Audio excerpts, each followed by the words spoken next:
Welcome to Amplified 2026. This is a special one. I have with me some of the minds behind the many games that you have come to love here by Amplitude. And this year marks the studio's 15th anniversary, quite the milestone. So this year, not only today, but during the entire year, we have quite a few things planned for you. So stick around today for what we have to say, but also keep an eye out for the rest of the year because we're going to be talking about a lot of things. Announcements, in-depth looks, behind the scenes, all that kind of stuff. For today, we have a few things on the docket. We're going to talk about what it means for this studio to be 15 years old, a kind of a little retrospective. Arnaud is going to give us a little concert. Last year, it was a highlight for me personally of the live stream, so I'm excited to see that again. And we are going to have some segments on Humankind, Endless Space 2 and its newest patch, and of course, Endless Legend 2, and it is its ongoing early access. A little bit of housekeeping. We have some stretch goals like we like to do every year for time spent playing the game in the next few days, I think, few weeks. So the goal is if you reach 80,000 hours playing all of the Amplitude games, you get a wallpaper pack for the entire community that you can find on the Games Together website. 175,000 hours, which sounds huge, but really it's not that much. When you get, when you see the amount of people who play these games, that's going to give you the Saiadha map for Endless Legend 2 and Endless Space 2 DLC free on Games Together if you reach 250,000 hours. So get playing. Open up your favorite game on the second screen while you watch us talk about history, the history of the studio, and some history with Humankind, actually. And also, from now until the 2nd of February, check out our Steam sales. We have some pretty incredible sales, up to 80% off. So check it out. And just before you ask, no sales on Endless Legend 2. It is not even out yet. So we'll stick to sales on everything else, but it's pretty substantial. So if you don't have a game yet, now's the opportunity to get into it and get those hours rolling in for the community goals. Okay, so let's focus up on this year's events. 15-year anniversary. Can you each introduce yourself? Romain, Jean-Maxime, and Jeff. So I'm Romain de Waubert. I'm the CEO of Amplitude and one of the founders. I'm Jean-Maxime, Chief Creative Officer at Amplitude, and I've been here for 8 years. Hi, I'm Jeff Spock. My title is Narrative Director, but internally I'm known as the Lore Meister. I'm also one of the co-founders from back when we set the place up 15 years ago. All right. Well, it's been quite the journey so far. 15 years. 15 years. Yeah. That's a big number. Congratulations. Well, especially when you are an indie studio, you take it really 1 year at a time, and each time you feel like it's the last year. So give it all, So we've been like that for 15 years. So it's always did not imagine one day I would be here with you guys to say 15 years, and can't wait to say 30 years. But 15 more. Yeah, absolutely. Yeah, of course. So tell me about the early days. How has it changed since then? The thing I remember about making the first game, actually creating the universe, that's what mostly Romain and I did a lot at the beginning was, we're like, if the first game bombs, that's too bad. But if we make enough money to do a second game, it'd be good if we had, a pretty solid universe to do the game in, to set the second game in. So that's what we did. We said, let's build this universe. And then the first game came out and people are like, where's the universe? It was like not visible in Endless Space 1, but it's come along since then. Well, we did write like hundreds of pages of universe. So many pages. Just we never shared it with anyone. So like stacks of it. Yeah, but we're very happy. And how much of it is visible now? As little as possible. It's you try to. It's the tip of the iceberg is what's visible. Let's put it that way. Well, I always say, when you, I build a lot of things and I create a lot in video games. I like to have a story for my internal thought process, even if I don't share it. I know why it's this way or that way. There's a logic behind it. Right. You don't have to share it all as long as it's there to inform the head canon. The head canon. Right. Exactly. Yeah. So what was the studio like back 15 years ago? The atmosphere, anecdotes. Tell me, give me the tea. Well, we were like 12 people at the beginning. Yeah. I think, including the interns. Yeah, I think day it was. one we were 12, I think. Yeah. But, we realized that it would be a good idea to have a few young crazy students, because honestly, they could have had jobs at real jobs, and they came with us. So They took the leap of faith. Yeah. and the worst is like they were just amazing, and most of them are still here today. But I think we were lucky at the time. But anyway, so yes, it was basically 7 of us and 5 interns. Yeah. And basically all extremely motivated. Yes. Again, it could be the last year each time. So we had barely a year of cash, I think, to go on. And when we shipped, Endless Space, I think we had something like around €1,000 on the bank account. Well, we couldn't wait any longer, so we had to ship it anyway. So The ship date was very clear, right? We have this much money. It's going down, so that's the ship date. And There's the no thing other is, option. I did not want to ship it. We didn't have the choice, but I was sure the game wasn't finished. We had to spend more time on it, and basically I was really freaking out. It was someone from the community who had to come to the office to tell me, it's fine. It's ready. You can ship it, Yeah.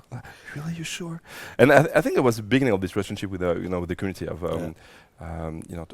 trying to because it was our first 4X, right? As creators, but not as gamers, but to have other people not in the midst of the creation to guide us, tell us if it's good enough, if it's interesting, fun, boring, so we had a bit of everything, so it was amazing to be able to create that relationship.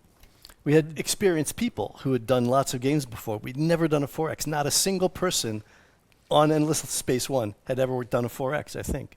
Right? It is intimidating, for us. Oh yeah, It it's is. so complex. Yeah. And We were jumping off the deep end. Definitely for that. So why 4X then?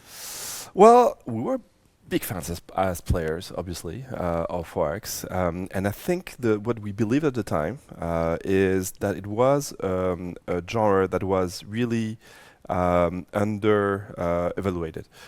Each time when undervalued, when we played at home, for example, when I was playing my 4Xs at home, I have to admit I was a bit ashamed to show what I was playing. Really?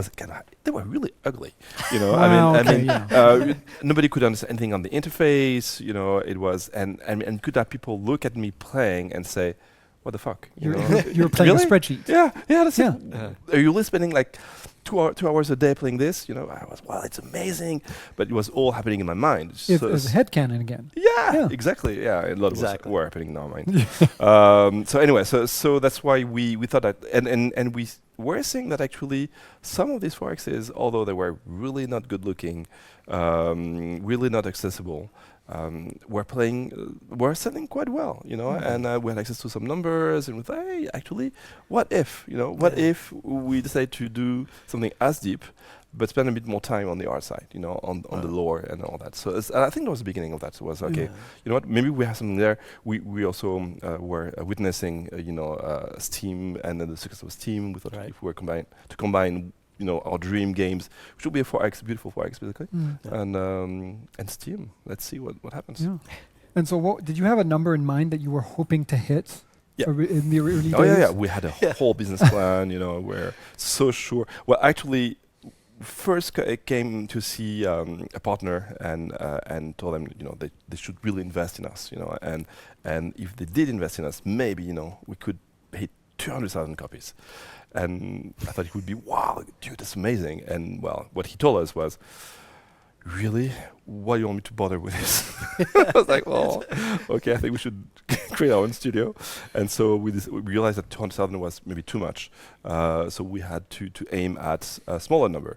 And the number we were aiming at, we knew that at 30,000 copies, we would pay back the game. So we had to gain a bit more money to be able to pay for the next game. So the target was 60,000 copies. Okay. And so obviously and the space. It worked. Yeah. How many in the end?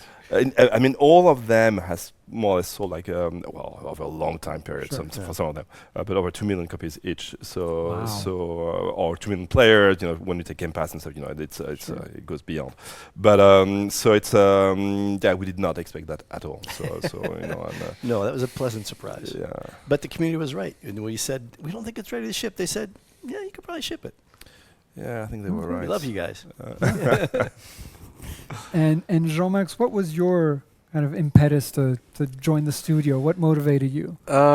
So actually, I mean you know, the ground zero in a way of Amplitude was Ubisoft, in a department called third parties, where you worked, Mathieu worked, You worked. I worked, Max worked. Max worked, Corinne worked. Corinne Corinne worked. So you know, it was basically a Ubisoft offshoot, in a way.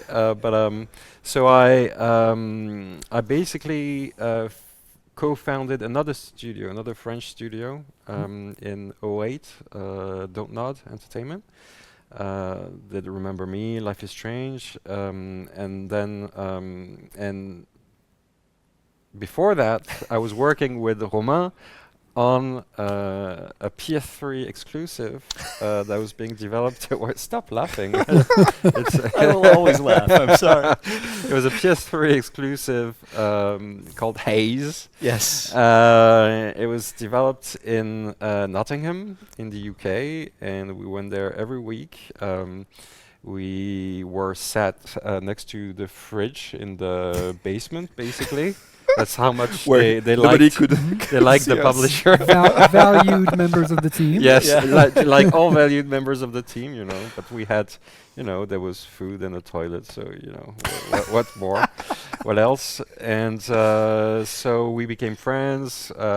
Downed so many beers. The oldest pub in England is in Nottingham, so we went there a lot. What was the name of the pub? I read it up, and it's actually a very disputed claim. It was called Ye Old Trip to Jerusalem. What? Yes. Really? How does that fit on the sign? It's, pub. The old trip Yeah, to it's Jerusalem. and we stayed in touch, and you know, became friends and stayed in touch over the years, and you know, met in '06. And I joined in 18, so 12 years of basically staying in touch.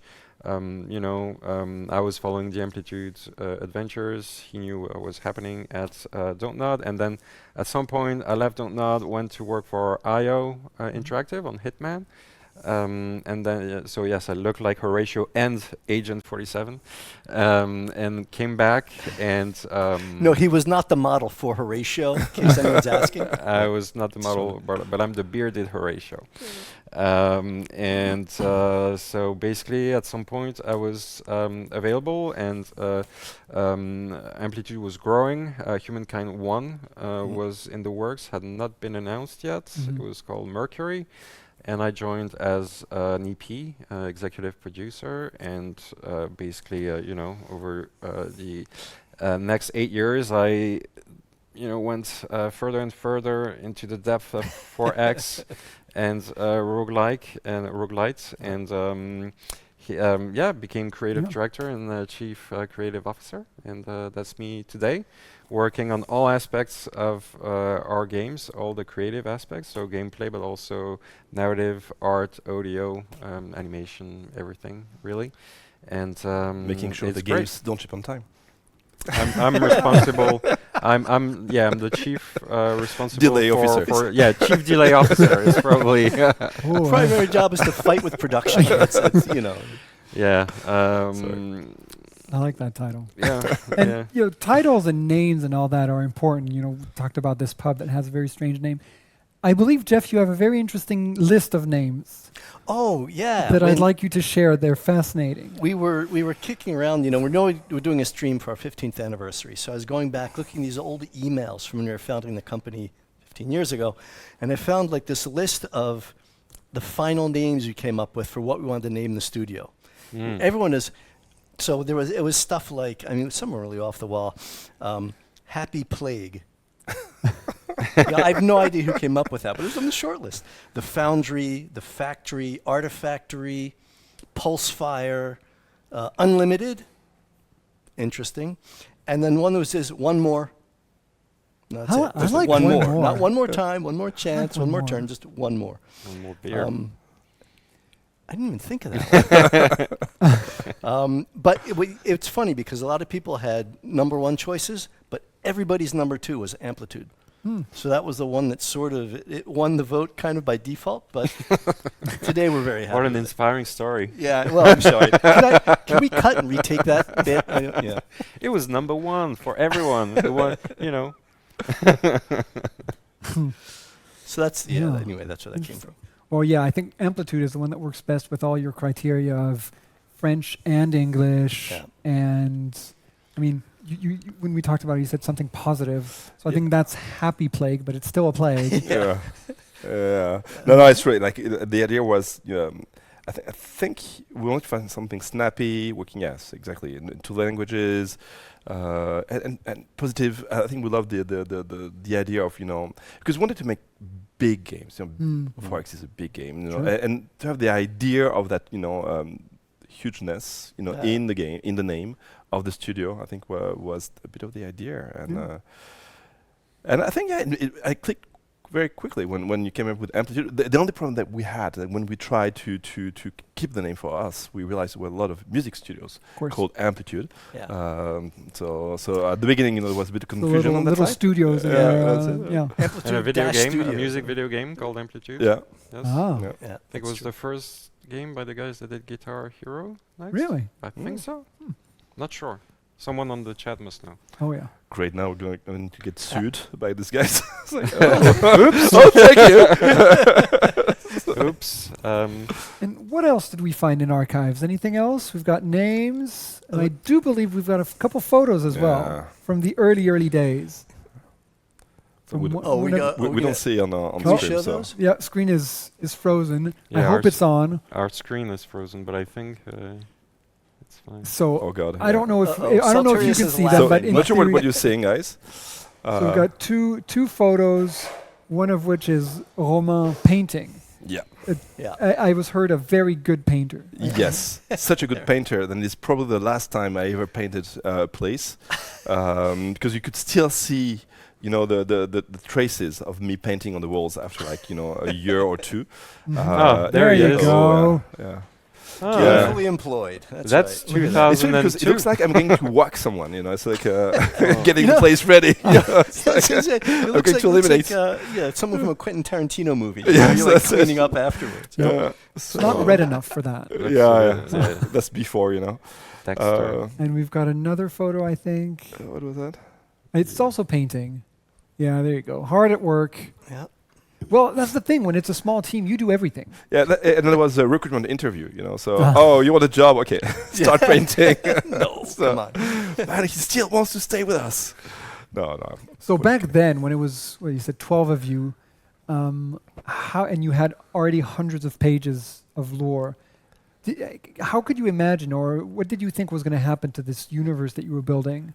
Now so many games in. So I was convinced, unlike some of our players for the first game, but I was convinced, that it would make the difference between our game and games and other forexes. Yes, of course, everyone said there could barely see a universe in the game, but it was a bit of a fail. Yeah. But yeah, I mean, I think today, if you look at Past and the Space One, I think this definitely makes a difference. You want, you want to dive in that universe, live that universe, and it makes you a reason to want to win the game. I mean, you're fighting for. It's not for numbers, but for people. You've got a stake. What you do has a meaning. Yeah, Yeah. it has a Yeah. stake. So I think that's. That was really important. The idea that we want to make a huge universe that it could play sort of any genre of game, any dramatic genre. We could do horror in it. We could do romance. We haven't. Maybe there's a lot of horror elements in the dungeon games. But anyway, so we wanted to have that kind of scope and, dare I say, amplitude to the universe. So it's been a lot of fun working on it.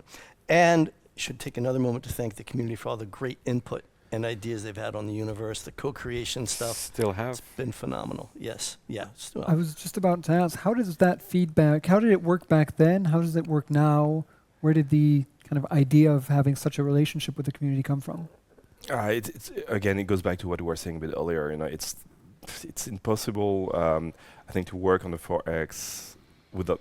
Well, if you never worked on the 4X before and you always need to start, you need to have some help around you. And the games are so deep, you know, like, well, to play just one game, you know, of endless space, it could take you like 8 hours, 10 hours. It takes a while to work on all the balance. You need to play hundreds of games. So yeah, you need more than one brain to even 12 brains to really get it out. And these games are a lot about, you know, the definitely the balance, the details, you know, and yeah, you could miss some of that. So that's why from the very beginning we knew we had to do that with our players. And I think we also love the idea of losing a bit of control and sharing that, you know, creation with others, and to maybe able to take our games to places where we would not have taken them ourselves, and basically, you know, as you create the game, you know, it becomes something new and common. And I think one of the anecdotes that we have on that side is, you know, the first co-creation faction we had. I forgot the name of that. The automatons in Space One. Was it the automatons? I think that was the first one. That was the first one? Yeah. Then the second one. Yeah. Just like the studio name. Yeah, so okay, let's get another one. Well, anyway, one of the factions we have created. The cultists and the Surgeon, maybe, or well, I mean, got the whole list. all of them are basically factions we would never have created Never ourselves. thought of them. And most of them, if not all of them, tend to be some of the fans' favorite. So that's where it is interesting. Is like basically how strong we can be when we create together. But it is tough as a creator of games, because it does bring a lot of unknown about, you know, what, when, and so it's hard to share that creation with especially unknown people, because you know, you don't know all the people who will contribute. I play a lot of creative games, and I share that content, and I love doing it on live stream, because I get that immediate feedback, and I definitely have I get lots of ideas that I wouldn't have had by myself, and that really improve what I'm building. So having that input is so valuable. And Jean-Max, what was it like? Because that started with the studio right away, but you didn't join the studio right away. What was it like seeing it from the outside before you joined? It felt like I think what they did was very bold, and they were at the same time humble enough to realize that they couldn't do it by themselves. And I was just amazed by the fact that they did it. You know, I mean, you have to imagine being in painting that and those rooms, and there's not much more there, and to be where we are today with this timeline and all these games, you know, it doesn't happen overnight. And the community has been basically the spine to our growth. And today, I think it's just the best. I mean, you know, to be able, as you said, to get feedback and to test your ideas, and before you actually, jump off the deep end, is incredibly valuable. Huge thank you to the community for the past and the future. Well, as always, it's going to be a recurring theme today. It's such a big part of the DNA of the studio, so we'll keep talking about it throughout today's live stream, and I'm sure every other event during the year. Listen, guys, we could do this all night, couldn't we? Yep. Have this conversation. I know the community would love it as well, but we do have an agenda. Okay. So as much as I would love to keep you here with me, I think it is time for a little concert. Cool. Best Very, part. very cool. Yeah, music in Amplitude Games is such a staple, such a strong identity. So thank you so much to all three of you for being here with us, sharing those early day stories. That's I think it's really lucky to get that. Those stories from back then when maybe it wasn't so well known. Yeah, thank you so much, and we'll catch up with you during the year. I'm sure you'll have lots more things to tell us with Endless Legend 2 coming out soon. It's been great. Cool. Thank So- you. Thank you, guys. And now, Thank you. Arnaud. And now we're going to listen to Arnaud. First, quick little video again, just remind ourselves what 15 years means for the studio.